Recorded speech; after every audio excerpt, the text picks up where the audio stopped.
warm welcome to In Conversation.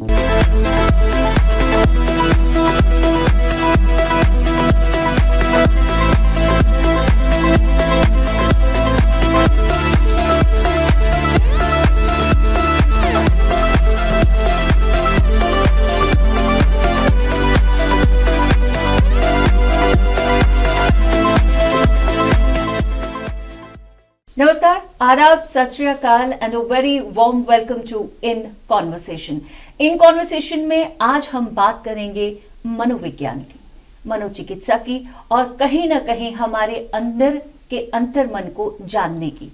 अब आप सोच रहे होंगे कि आज बिंदिया ऐसी बातें क्यों कर रही है, क्योंकि देखिए कोरोना काल धीरे धीरे अपनी पकड़ को कम कर रहा है और बच्चे जो हैं हमारे घरों से निकल करके अपने स्कूलों के दरवाजों तक पहुंच रहे हैं। स्कूल के दरवाजे जहां खुले हैं, आपने देखा होगा कि उनका भव्य स्वागत किया जा रहा है। शिक्षक और शिक्षण संस्थान दोनों ही ऐसे बच्चों को अंदर लाने के लिए और उन्हें वापस शिक्षा से जोड़ने के लिए बहुत सारे प्रयास कर रहे हैं। और इन्हीं सभी अटेम्प्ट्स में, इन्हीं सभी प्रयासों में कहीं ना कहीं एक मेजर एलिमेंट जो है वो काउंसलिंग का आ जाता है। क्योंकि आप जानते हैं इतने बड़े अंतराल के बाद जब बच्चे ऑनलाइन शिक्षा को छोड़कर ऑफलाइन शिक्षा की ओर आएंगे तो कहीं ना कहीं एक गैप जरूर सामने आएगा और उस गैप को कैसे फिल किया जाए ये काम सिर्फ और सिर्फ काउंसलिंग कर सकती है। और इसी काउंसलिंग के विषय में आज चर्चा करने के लिए मेरे साथ स्टूडियो में मौजूद है डॉक्टर उमेश चंद्र शर्मा और ये आज हमारे साथ बात करेंगे as a counsellor, as a psychologist और एक साइकोलॉजी डिपार्टमेंट के स्टूडेंट की हैसियत से भी और लोगों को काउंसिल करने की हैसियत से भी। आज इनके साथ विस्तार में बात करेंगे, तो आइए मिलते हैं रमेश जी से। रमेश जी, आपका बहुत बहुत स्वागत है इन कॉन्वर्सेशन में। सबसे पहले तो दर्शकों को मैंने आपकी एक छोटी सी छवि दी है, हालांकि इनकी छवि अभी बहुत बाकी है, आपकी पिक्चर बाकी है मेरे दोस्त, अभी बात करते हुए आपको पता चल जाएगा। तो पहली बात तो यही, काउंसलिंग की बात करते हैं। कितना जरूरी आपको लगता है कि इस पैंडेमिक के दौर से निकलने के लिए बच्चों के लिए, खास तौर पे since you are associated with higher education department and education department as well, तो कितना जरूरी आपको लगता है कि काउंसलिंग इस समय बच्चों के लिए इम्पोर्टेंट है? देखिए Vindhya ji, thank you very much for introducing me. Counselling इस वक्त ज़रूरी है, पर मैं आपको बताना चाहूँगा कि काउंसलिंग पहले भी ज़रूरी थी, अब भी ज़रूरी है, बाद में भी ज़रूरी रहेगी। परामर्श एक इंसान को जो है वो बचपन से लेके एंड तक चाहिए होता है, गाइडेंस एंड काउंसलर की ज़रूरत होती है। पर जैसा आपने खुद ही कह दिया कि कोरोना पैंडमिक जो था एक मेडिकल पैंडमिक नहीं था, ये एक साइकोलॉजिकल पैंडमिक था। साइकोलॉजिकल चीज़ें क्योंकि मैनिफेस्ट नहीं होती, वो लेटेंट रहती हैं, छुपी हुई रहती हैं, तो हमें उनका शायद आभास अभी नहीं होता, वो थोड़े अंतराल के बाद होता है। आपने देखा होगा कि कोरोना काल में एक प्राइवेसी चली गई, स्ट्रक्चर चला गया, एक प्रिडिक्टेबिलिटी चली गई, बच्चों की प्राइवेसी लॉस हो गई, सोशलाइजेशन लॉस हो गया, इमोशनल एक्सप्रेशन जो अपने पीयर्स के साथ वो करते थे, अपने टीचर्स के साथ वो करते थे, वो सारी चीज़ें चली गई। तो 2 साल के अंतराल के बाद जब बच्चा वो स्कूल जाएगा, वो सारी भावनाएं, अनएक्सप्रेस्ड इमोशंस, वो सारी चीज़ें जो प्लेग्राउंड में दर्शाते थे, वो सारे शिकायतें जो वो टीचर्स के साथ करते थे, वो सारी बातें, वो सारी गेम्स, वो स्पोर्ट्स, वो सारी चीज़ें उनके अंतर मन में ही रह गई हैं। तो उनको निकालने के लिए, उनको उजागर करने के लिए, क्या ये देखने के लिए कि उनके ऊपर इस पैंडमिक का, इस कन्फाइनमेंट का, इस स्कूल क्लोजर का कोई गंभीर प्रभाव तो उनके मनोविज्ञान या उनकी जो वैज्ञानिक मनोस्थिति पे जो है ज़्यादा तो नहीं पड़ा। तो उसके लिए हमें उनको ऑब्जर्व करना, उनको देखना, उनको काउंसल करना जो है इस स्थिति में और भी ज़्यादा इम्पॉर्टेंट हो जाता है। बिल्कुल सर, और दर्शकों को मैं ज़रूर ये थोड़ा सा एक जनरलाइज्ड लैंग्वेज में समझाना चाहूँगी। आपने देखा होगा छोटे छोटे बच्चे जो बेबीज़ होते हैं ना, न्यूबॉर्न बेबीज़, आप उनको एक घर में रखते हैं और अचानक जब आप उन्हें लेकर के किसी दूसरे के घर पे जाते हैं, अपने रिलेटिव के घर पे जाते हैं, या फॉर इंस्टेंस दूसरे कमरे में ही आप उनको लेके जाते हैं, 4 दिन एक कमरे में रख के दूसरे दिन 4 दिन के बाद दूसरे कमरे में ले जाएंगे, तो आप कभी ऑब्जर्व कीजिएगा छोटे छोटे बच्चे जो भी नए पैदा हुए हैं वो भी दीवारों को झांकते हैं, पहचानने की कोशिश करते हैं और कहीं ना कहीं उनके अंदर भी वो कंफ्यूजन और कियोस उनकी आंखों में दिखाई देता है कि भाई मैं अभी कहाँ था और अब कहाँ पहुंच गया हूँ। शायद वैसा ही एक सिनेरियो और वैसा ही एक सिचुएशन इस समय हमारे बच्चों को भी लगेगा जब स्कूल के अंदर जाएंगे। तो सर, ये जो काउंसलिंग की हमने बात शुरू की, इस पे बच्चे का मुझे लगता है खुश रहना सबसे ज्यादा जरूरी होगा जब वो स्कूल के अंदर जाएगा। वो एक डर के माहौल से ना जाए और एक खुशी के साथ स्कूल के अंदर जाए और वापस से अपनी शिक्षा को अपना ले। जी। तो कितना जरूरी आप समझते हैं कि बच्चों का खुश रहना स्कूल के अंदर अभी के लिए जरूरी होगा? खुश रहना बच्चों का, ये एक हैप्पीनेस जो है, ये प्रायोरिटी एक लाइफ की प्रायोरिटी है जी। अगर आप नॉर्मल कन्वर्सेशन में भी अगर आप देखें तो आप किसी को, आप एक सर्वे हुआ उसमें पूछा कि आप बच्चों को कैसा चाहते हैं, तो माँ बाप का जो आंसर था वो ये था कि बच्चे खुश होने चाहिए, बच्चे सेटिस्फाइड होने चाहिए, बस खुश रहें, मज़े में रहें। बट क्या हमारे स्कूल्स में खुशी पढ़ाई या खुशी सिखाई जाती है? मुझे लगता है नहीं। हमारा मेन जो पर्पस या फोकस जो ट्रेडिशनली रहा है वो है trigonometry, chemistry, organic chemistry, mathematics, theorem, ये सारी चीज़ों पे लेके। तो कहीं ना कहीं मैं ये समझता हूँ कहीं कॉर्पोरल पनिशमेंट भी रही है, उस वजह से ड्रॉप आउट रेट्स भी रहे हैं, उस वजह से एब्सेंटिज्म भी रहा है, उस वजह से डेलिंक्वेंसी भी रही है। तो मुझे लगता है कि स्कूल्स का जो ट्रेडिशनल कहीं ना कहीं हैप्पीनेस जो है नेग्लेक्ट हुई है। बिंदिया जी, मैं बहुत शुक्रगुजार हूँ कि आपने खुशी को प्रायोरिटाइज करके ये बात कही है कि खुशी जो है वो प्रायोरिटी होनी चाहिए, because that is the ultimate aim. कि हैप्पी जो इंसान, अगर वो खुश नहीं होगा, हमें किसी भी लिटरेरी, किसी भी वोकेशन, किसी भी प्रोफेशन की हमें कोई आवश्यकता नहीं है। अगर वो अपने बैलेंस में या सेटिस्फाइड नहीं रहे, तो बच्चों की जो खुशियां हैं, उनका जो इमोशनल वेलबींग है, उनकी जो हैप्पीनेस है, that is a priority and that is becoming a priority day by day. Now the institution, schools, everywhere they are realising कि बच्चों को खुश रखना, उनका इमोशनल वेलबींग, उनकी साइको सोशल जो सपोर्ट है वो भी उतनी ही ज़रूरी है जितनी उनकी ट्रिग्नोमेट्री है। बिल्कुल। और since you are heading the division of Jammu in counselling, तो एक हैप्पीनेस जोन्स की बात शुरू हुई थी यहाँ पर, और पहले तो जानना चाहेंगे कि हैप्पीनेस जोन एक्चुअली में क्या इसी और काम करेगा कि बच्चों की खुशी किस तरह से बढ़ाई जाए और उन्हें एक्चुअली अंदर से कैसे खुश किया जाए, क्या इस पर काम करेगा? और दूसरा ये भी इसके साथ जरूर जानना चाहेंगे कि आपके मन में क्या ये विचार आया कि आपने हैप्पीनेस जोन को इतना सीरियसली लेकर के जम्मू डिवीजन में इसको डेवलप करने की इतनी कोशिश की कि अब कहीं ना कहीं 1000 स्कूल्स के अंदर हैप्पीनेस जोन्स खुलेंगे? जी मैम, देखिए, ये कार्य तो काउंसलिंग का बहुत देर पहले से चल रहा है, कोरोना काल के पहले से चल रहा है। पर अभी लेटेस्ट क्या हुआ कि जो मेंटल हेल्थ वीक होता है अपना ये अक्टूबर में, तो एक डायरेक्शन आई मंत्रालय की तरफ से कि आप ये इनिशिएटिव्स लें, और उसमें कहीं छोटा सा लिखा था कि आप हैप्पीनेस जोन्स भी स्कूल्स में बनाएं। तो पर्पस उनका या हमारा ये है, उस हैप्पीनेस जोन का पर्पस ये क्या है कि बच्चों को एक ऐसा स्पेस, एक ऐसा रूम, एक ऐसी जगह प्रोवाइड कराना जहाँ पे वो अपने मन की बात, दिल की बात जो उनको ट्रबल कर रही है, वो अपने टीचर के साथ, अपने फैकल्टी काउंसलर के साथ, अपने एचओडी के साथ बिना किसी जजमेंट के, बिना किसी डर के वो कह सकें।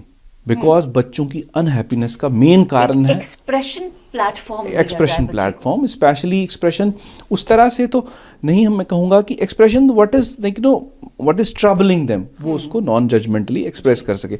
यूजुअली आपने बिंदिया मैडम देखा होगा, ट्रेडिशनली क्या होता था कि किसी बच्ची या बच्चे को प्रॉब्लम है, तो वो सुनाना चाहती है, वो कहाँ सुनाएगी?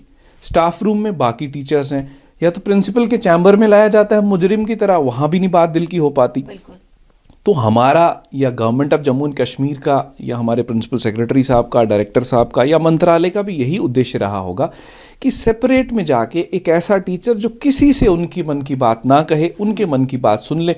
और मुझे लगता है कि problem listen is problem half, और अगर बच्चे अपने दिल की बातें गुबार निकाल देंगे तो मुझे लगता है हमारे बच्चे ज़्यादा खुश रहेंगे और अपनी एकेडमिक्स की तरफ ज़्यादा कंसंट्रेट कर पाएंगे, क्योंकि वो चीज़ें उनको ट्रबल नहीं कर पाएंगी, उनको डिस्ट्रैक्ट नहीं कर पाएंगी, क्योंकि हैप्पीनेस जोन एक ऐसा प्लेटफॉर्म होगा, ऐसा मीडियम होगा जिसके थ्रू वो एक्सप्रेस कर पाएंगे, जैसे आपने कह दिया। सर, अभी तक अगर हम सोचें तो कितना, हम अगर डेटा की बात करें तो कितने स्कूल्स में अभी तक जम्मू में खास तौर पर ये हैप्पीनेस जोन्स बन चुके हैं, और क्या ये हैप्पीनेस जोन्स सिर्फ गवर्नमेंट स्कूल्स तक ही सीमित रह जाएंगे या इन्हें कहीं पब्लिक सेक्टर में भी लाया जाएगा और पब्लिक स्कूल्स में या प्राइवेट स्कूल्स में भी ये देखने को मिलेंगे? देखिए मैडम, जो तो अच्छे पब्लिक स्कूल्स हैं, मतलब प्राइवेट स्कूल्स अगर मैं बात करूंगा, तो कहीं ना कहीं उन्होंने, आप जोधामल की बात कीजिए, हेरिटेज की बात कीजिए, तो इन्होंने काउंसलर, एक जो हायर्ड काउंसलर है उनकी व्यवस्था इन्होंने की होती है।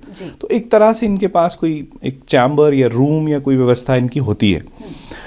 तो वैसी व्यवस्था गवर्नमेंट स्कूल्स में नहीं थी, पर गवर्नमेंट स्कूल्स में और अच्छे मॉडल पे काम किया गया, जिसमें टीचर काउंसलर मॉडल, हमने कहा कि every teachers need to be counsellor, और हम कार्यरत हैं पिछले 2-3 साल से, लगातार उनको एक्सपोजर दे रहे हैं काउंसलिंग स्किल्स में, कैसे सुनना है, कैसे सुनाना है, कैसे ऑब्जर्व करना है। तो इस चीज़ हम चाहते हैं कि एक जो नॉर्मल काउंसलर, नॉर्मल जो एकेडमिक सब्जेक्ट पढ़ाने वाला है, वो भी बच्चे को सुन के, समझ के फिर उनको पढ़ाए। तो हमारे जो स्कूल, जो हमने रिपोर्ट मंगवाई है, उसके तहत तो 1000 के ऊपर बन चुके हैं, बट मैं अभी ये श्योर नहीं करता कि सब में वो क्वालिटी जो हम यहाँ से फोर्सी कर रहे हैं वो होगी कि नहीं होगी। They need to be strengthen, but this is beginning, this is जिसको हम कहते हैं जीरो इन्वेस्टमेंट नवाचार। ये एक ऐसी क्रिएटिव इनोवेशन है, ये एक आइडिया है, आइडिया स्टार्ट हो गया, आने वाले टाइम में और एक कदम अगर उठा लिया गया है तो एक पहल अगर हो गई है तो उस पहल को पनपते हुए तो बहुत वक्त लग जाएगा, लेकिन ये है कि अगर पहल अच्छी हुई है तो आगे उसका रिजल्ट भी जो है वो बहुत अच्छा आएगा, और इसकी उम्मीद हम जरूर करेंगे। जी विंध्या मैम, तो मुझे लगता है कि आने वाले टाइम में ये स्ट्रेंथन भी होंगे, अलग से भी क्रिएट होंगे, पूरे रूम्स बनेंगे। उसमें शायद जैसे आपने कहा कि मीडियम ऑफ एक्सप्रेशन, जैसे आप जैसे टैलेंटेड लोग, उसमें शायद डांस और वांस, वो भी उनके एक हैप्पीनेस का मीडियम बने, वो जिसमें अच्छे हैं वो एक्सप्रेस करें। हमारे प्रिंसिपल सेक्रेटरी साहब यही कह रहे थे कि वो जो करना चाहें वो करें।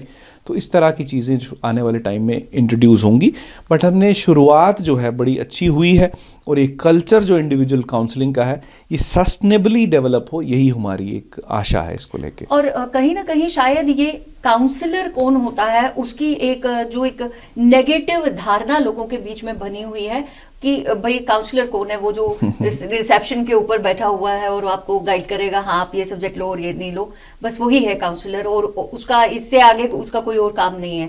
तो वो धारा भी शायद कहीं, वो धारणा भी बदल सकती है इसी एक सोच के माध्यम से। जी मैडम, धारणा बेसिकली मिसकंसेप्शंस हैं। बिल्कुल, मिसकंसेप्शंस टीचर्स में भी थे, मिसकंसेप्शन पेरेंट्स में भी थे। काउंसलिंग बोलने को समझते थे, जबकि काउंसलर है जो लिसन करता है, काउंसलर है जो नॉन जजमेंटल है, काउंसलर है जो एम्पैथेटिक है, काउंसलर है जो बोलता कम है सुनता ज़्यादा है। ऑब्जर्विंग, लिसनिंग, रिफ्लेक्टिंग मतलब भावनाएं समझ के उस बच्चे को बताना।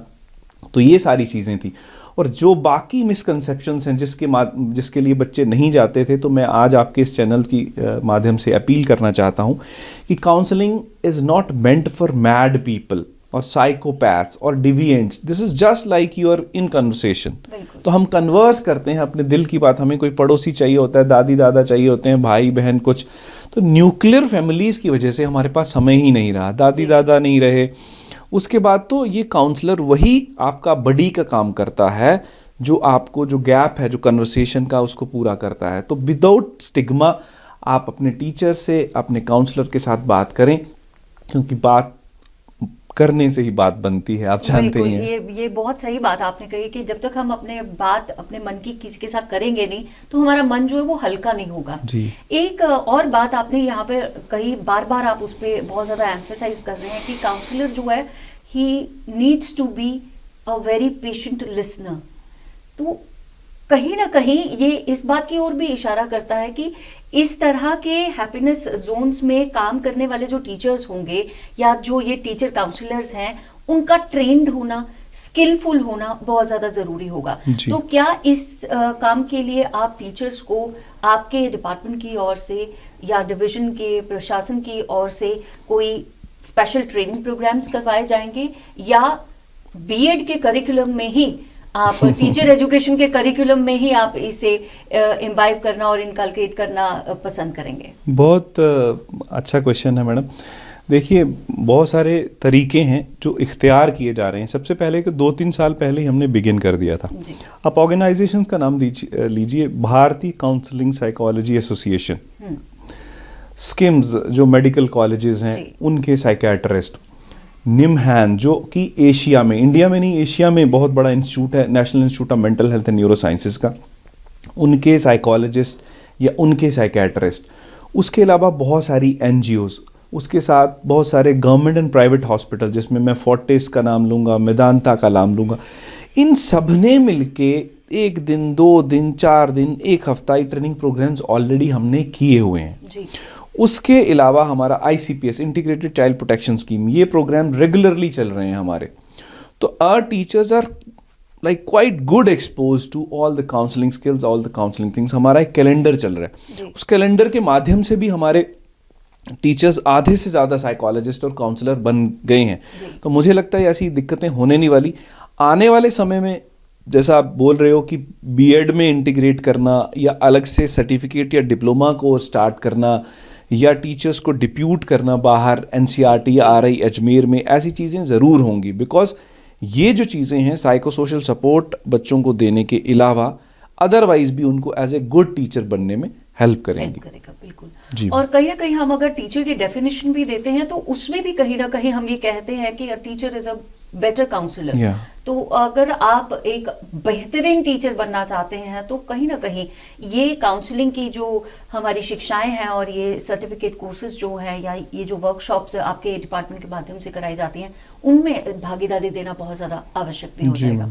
सर एक बात और सामने ये आती है कि अगर हम इस तरह के ट्रेन्ड टीचर्स के साथ में ऐसे काउंसलिंग सेशंस लगाएं और ऐसे हैप्पीनेस जोन्स बनाएं हर एक स्कूल के अंदर, तो क्या कहीं ना कहीं सोसाइटी को चेंज करने में थोड़ा सा इससे मदद मिल पाएगी? क्योंकि students in government schools specially come from different backgrounds, तो उनकी केस हिस्ट्री कुछ अलग होती है। वैसे ही गवर्नमेंट स्कूल में जब बच्चे आते हैं तो टीचर्स उनके परिवार के बारे में, उनके सोशल स्ट्रेटा के बारे में बहुत सारी जानकारी पहले से ही अर्जित कर लेते हैं। तो क्या कहीं ना कहीं ये जो हैप्पीनेस जोन्स हैं या ये काउंसलिंग स्किल्स जो आपके डिपार्टमेंट के माध्यम से टीचर को मिल रहे हैं, ये सोसाइटी में कहीं ना कहीं उस बच्चे को खड़ा करने में मदद कर पाएंगे?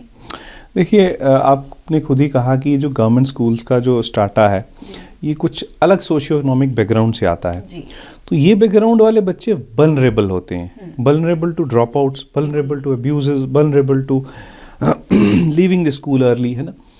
तो इन बच्चों पे खास तवज्जो देने की यही ज़रूरत है, क्योंकि ये हमारी, अगर इनको हम तवज्जो या अटेंशन नहीं देंगे तो they can be drug addicts, they won't be good citizens. So special focus on these children will help us to make them good citizens so that we can also survive in that society. Private schools में शायद हम educated parents होंगे या financially sound होंगे तो we will take care of our kids. So our focus should be especially on these kids because they need it more. They are coming from broken homes, they are coming from the families where father drunkard है, where economic issues हैं, where abuse वाले issues हैं। तो special focus की ज़रूरत है। और जैसा आपने खुद ही कह दिया कि ये क्रांति है, सामाजिक क्रांति है। इसमें जैसे आप एडोलेसेंस की मिसकंसेप्शंस की बात होगी, पॉक्सो का जो नियम है चाइल्ड सेक्सुअल अब्यूज़ का, उसकी खुल के बात होगी, उसके बाद सुपरस्टिशंस की बात होगी, उसके बाद ऐसे मुद्दों की चर्चाएं जब होती हैं, बच्चों का भी जो हराइजन है वो भी ब्रॉडन होता है, टीचर्स का भी होता है। टीचर्स पेरेंट्स हैं, वो घर में परवरिश जो अपने बच्चों की करेंगे वो पेरेंटिंग बेटर होगी, वो अपने रिलेटिव्स पे बात करेंगे।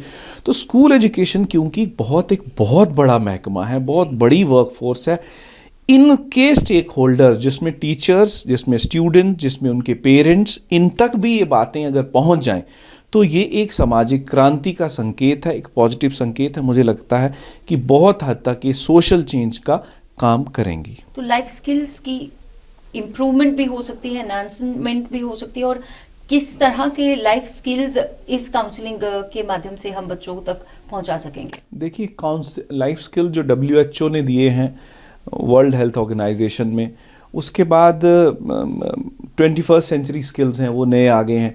बट मैं कहूँगा कि लाइफ स्किल्स का अभी तक कोई स्ट्रक्चर्ड करिकुलम स्टार्ट तो नहीं हुआ, बट हमारी एम है कि जो मेन लाइफ स्किल्स हैं, जैसे सेल्फ अवेयरनेस, जैसे मैनेजिंग इमोशंस, जैसे ज़रूरी है, जैसे कम्युनिकेशन, जैसे एम्पथी, जैसे काइंडनेस, जैसे डिसीजन मेकिंग, जैसे क्रिटिकल थिंकिंग, तो ये चीज़ें तो होनी चाहिए ना बच्चों में, तभी बच्चे इवैल्यूएट अच्छे बुरे में फ़र्क कर पाएंगे। असर्टिवनेस, जैसे पर्सनैलिटी डेवलपमेंट, तो ये बेसिक चीज़ें, हमारा फोकस यही है। हैप्पीनेस जोन्स के माध्यम से नहीं होगा, डायरेक्ट करिकुलम के थ्रू होगा, या ट्रेनर्स के थ्रू होगा, या मोटिवेशनल स्पीकर्स के थ्रू होगा, बट एजुकेशन का एम जो है वो लाइफ स्किल्स डेवलपमेंट होना चाहिए, because ultimately we have to be citizen, good citizen with good, it is all about grooming a good या एग्जैक्टली। एक इनिशिएटिव की अगर हम बात करें तो किस तरह के कदम प्रशासन की ओर से और आपके डिपार्टमेंट की ओर से, स्कूल एजुकेशन की ओर से उठाए गए हैं अभी तक जम्मू डिवीजन की अगर हम खास तौर पर बात करें तो? जम्मू डिवीजन में like I have been very lucky that we have got very good officers. अभी जैसे प्रिंसिपल सेक्रेटरी सर हैं हमारे, तो उन्होंने जवाहर नवोदय विद्यालय में रेवोल्यूशनरी काम किया है। जवाहर नवोदय विद्यालय में सुसाइड्स बहुत होते थे, जैसे आपको पता होगा। जी, जी। तो ये उन्हीं के टाइम, काफी आइसोलेटेड फील, आइसोलेटेड, बिकॉज वो रेजिमेंटल वहीं पे स्कूल स्ट्रक्चर में रहते थे। तो सर ने ऐसे कुछ कदम उठाए जिनके माध्यम से सुसाइड रेट भी कम हो गया। और आज के टाइम पे किसी नवोदय विद्यालय में जाके देख लो, 2-2 काउंसलर्स हैं, एक मेल एक फीमेल काउंसलर, रिक्रूटेड हैं, परमानेंट हैं वो वहाँ पे। तो वो आज हमारे वो प्रिंसिपल सेक्रेटरी हैं। उसके बाद हमारे डायरेक्टर स्कूल एजुकेशन जम्मू, उनके वर्ड्स में अगर मैं कहूँ तो वो कहते हैं कि counselling is very important but a neglected area in schools, but he also emphasises. तो इसका मतलब अगर आपको ऐसे ऑफिसर्स मिलते हैं तो आप अच्छा कर सकते हैं। इनिशिएटिव्स की अगर मैं बात करूं, डिस्ट्रिक्ट लेवल पे काउंसलिंग कोऑर्डिनेटर, जोनल लेवल पे काउंसलिंग कोऑर्डिनेटर, स्कूल लेवल पे फैकल्टी काउंसलर, 2-2 काउंसलिंग कैलेंडर जो पूरे साल चलता है, एक हेल्पलाइन आओ बात करें जिसका नंबर 6006800068 है। इसके अलावा सर कुछ और चीज़ें जो अभी मैं उनको एक्सप्रेस नहीं कर सकता बिकॉज वो कॉन्फिडेंशियल हैं, जैसे आप हैप्पीनेस जोन एक तो ये तो पब्लिक हो गया, कुछ एक और चीज़ें हैं जिनको डायरेक्टली वो लाना चाहेंगे बच्चों के मेंटल हेल्थ और साइको सोशल सपोर्ट के लिए। और मुझे ये लगता है कि शायद आने वाले टाइम में इस पे सर कुछ एक्शन हमारी गवर्नमेंट ले कि परमानेंट रिक्रूटमेंट काउंसलर्स की हर स्कूल में नहीं, ये बहुत ज़रूरी होगा, काउंसलर लेवल, क्लस्टर लेवल पे हो या एक डिस्ट्रिक्ट लेवल पे हो, बट ये शुरुआत एक जल्दी जो है वो हो सकती है। कहीं इस एक माध्यम से ये जो आप परमानेंट रिक्रूटमेंट की बात कर रहे हैं उसके माध्यम से कहीं ना कहीं बच्चों के अंदर और खासतौर पर युवाओं के अंदर ये एक अर्ज भी पैदा होगी कि हम लोग काउंसलर को as a profession, as a proper profession ले सकते हैं। बिल्कुल बिल्कुल, तो इसको भी बढ़ावा मिल सकेगा। सर, इनिशिएटिव्स की तो हमने सारी बातें कर ली, अब मैं आपसे एक पर्सनल सवाल पूछना चाहूंगी। पर्सनल लेवल पर एज एन इंडिविजुअल आपको क्या लगता है कि क्या काउंसलिंग एकमात्र जरिया होगा हमारे एजुकेशनल सिनेरियो को की क्वालिटी को एनहांस करने के लिए, जैसे हम क्वालिटी एजुकेशन की बात करते हैं, और इस एजुकेशन को जो हमारे जम्मू कश्मीर की एजुकेशन है इसके स्तर को थोड़ा और बढ़ाने में, इंटरनेशनल स्टैंडर्ड्स में लाने में कहीं हेल्पफुल होगी? जी, वो एजुकेशन और काउंसलिंग का रिलेशन है पर इतना बड़ा नहीं है कि काउंसलिंग से ही एजुकेशन होगी। काउंसलिंग बेसिकली जो बच्चों की मेंटल हेल्थ और साइको सोशल सपोर्ट है उसके लिए बेसिकली है। और मुझे ये लगता है कि जैसे हमने प्रायोरिटाइज किया है लिटरेरी और एकेडमिक स्किल्स को, तो we need to prioritise life skills and happiness skills as well. If we want to groom global citizens, we need to impart them 21st century skills along with our academics. तो वो directly counselling नहीं होगी, वो directly आप कह लो कि कुछ intervention psychological, कुछ लाइफ स्किल्स इंटरवेंशन, कुछ मेंटल हेल्थ इंटरवेंशन, कुछ communication intervention. But if we want to develop global citizens who compete in the global market in the 21st century, then we have to impart them global skills. Just counseling is to make them, free of any burden which they are baggage which they are carrying, so that they are free to, challenge, face any challenges in the world. And very important thing which I want to tell you, that things are not as complex as counseling कोई बड़ी चीज़ है. Very small things. For example, gratitude, अगर हम grateful होते हैं, अगर हम kind होते हैं, अगर हम, ये दोनों ही चीजें आजकल के टाइम में तो आई थिंक नदारत है, दिखाई नहीं देती। तभी that is why the issues are cropping up. आप ड्रग अब्यूज देख लीजिए, आप चाइल्ड अब्यूज देख लीजिए, आप ईव टीजिंग देख लीजिए, आप क्राइम्स देख लीजिए. Why all this happening? Because we have forgotten the basic values which are in a society. मैंने कहा ग्रैटिट्यूड, काइंडनेस, एम्पैथी, कम्युनिकेशन, तो ये सारी चीज़ें जो है मिस हो गई हैं। मुझे लगता है नेचर से दूर अब हो गए हैं, अपने एंशिएंट स्क्रिप्चर से दूर हो गए हैं, एंशिएंट जो हमारे ट्रेडिशंस थे, योग था, मेडिटेशन था, इससे दूर हो गए हैं, हमारा लाइफस्टाइल बदल गया, हमारी न्यूट्रिशन बदल गई है, हम रात को जागते हैं। तो we have to besides counselling, अगर ये हमारी पुरानी चीज़ें जिसको हम बोलते हैं उनको हम रिवाइव करेंगे तो I think we will be in a better mental, physical and social state of affairs. Very very nice. एक बहुत अच्छा मैसेज भी आपकी ओर से ये मुझे लगता है कि ये आ गया है, लेकिन फिर भी मैं चाहूँगी कि हमारे यंगस्टर्स जो हैं और हमारे ऐसे यंग लोग, ऐसा यूथ क्राउड जो चाहता है कि वो टीचिंग फैकल्टी की तरह इसको एक प्रोफेशन की तरह ले और एक अच्छा टीचर बन के सामने आए, उनके लिए आपका क्या सजेशन होगा? मेरा जो काउंसलिंग वाली फील्ड में है या अदरवाइज ओवरऑल भी जो लोग हैं, मैसेज मेरा यही होगा कि मेंटल हेल्थ अपनी या मेंटल हेल्थ बच्चों की मेंटेन करने के लिए या उसको इंश्योर करने के लिए कोई बड़ी कम्प्लेक्स चीज़ें नहीं हैं। जैसे मैं बताऊंगा, नेचर के साथ रहिए, बी विद नेचर, ब्रेक लीजिए, स्लीप प्रॉपर लीजिए, न्यूट्रिशन अच्छी कर लीजिए, काइंडनेस जिसको हम बोलते हैं, काइंड रहिए, ग्रेटफुल रहिए थिंग्स अबाउट द थिंग्स जो आपके आसपास हो रही हैं। और उसके बाद एंशिएंट, जैसे मैंने पहले भी चीज़ें बोल दी कि जो हमारे मेडिटेशन, योगा, माइंडफुलनेस रहना या प्रेजेंट में रहना, ना पास्ट में, ना यही हमें पुराना सिखाया गया था बट वी हैव फॉरगॉटन। अगर हम ये बड़ी सिंपल चीज़ें भी अपनी लाइफ में इंश्योर करते हैं तो हमें किसी प्रोफेशनल काउंसलर के पास भी जाने की ज़रूरत नहीं रहेगी। And we have to lend our ears to the people who are surrounded by us. अगर हम अच्छे लिसनर्स बनते हैं तो शायद हम काउंसलर्स की इतनी ज़रूरत या उस तरह से हमारे बच्चों को भी ज़रूरत नहीं पड़ेगी। Be as a parents, as a colleagues, as a peers, if we take care of our surroundings, if we take care of our environment and become good listeners, so I think we can ensure mental health and psychosocial support to anybody and everybody around us. Doctor साहब, आपने आज कहीं ना मुझे भी थोड़ा सा council कर दिया है, ये कहकर कि अगर हम सुनना शुरू करेंगे तो अपने आप ही थोड़ा सा बदलाव सोसाइटी में आना शुरू हो जाएगा। And I will definitely try to work on that, or I would try to be a good listener rather than a good speaker. खैर वो तो मेरा प्रोफेशन है, वो तो मैं नहीं छोड़ूंगी, लेकिन I will try to listen more rather than saying. तो इतनी अच्छी जानकारी देने के लिए और इतनी बेहतरीन तरीके से, इतने सरल तरीके से आपने जो ये काउंसलिंग के बारे में हमारे दर्शकों को बताया और हमें बताया और अपना इतना कीमती समय हम सबके साथ बिताया, उसके लिए आपका बहुत बहुत शुक्रिया। Thank you very much. तो इन कॉन्वर्सेशन में आज हमने बात की काउंसलिंग के लिए, और आज डॉक्टर उमेश कुमार शर्मा ने हमारे साथ आज बहुत सी ऐसी बातें साझा की जिनकी वजह से कहीं ना कहीं हम अपने आप को तो बदल ही पाएंगे, लेकिन अपने समाज को भी बदल पाएंगे। और उनमें सबसे ज़्यादा ज़रूरी होगा एक एप्रिसिएशन, छोटी सी एप्रिसिएशन करें, थोड़ा सा रिस्पेक्ट लोगों को दें, और सबसे ज़्यादा ज़रूरी सुनना शुरू कीजिए। बोलने से बेहतर होगा कि आप सुने। इसी एक उम्मीद के साथ कि अब हम सभी मिलकर बहुत अच्छे लिसनर्स बनेंगे, इन कॉन्वर्सेशन का आज का ये अंक यही समाप्त करने की मुझे दीजिए इजाजत। This is Bindiya Tikku signing off for now.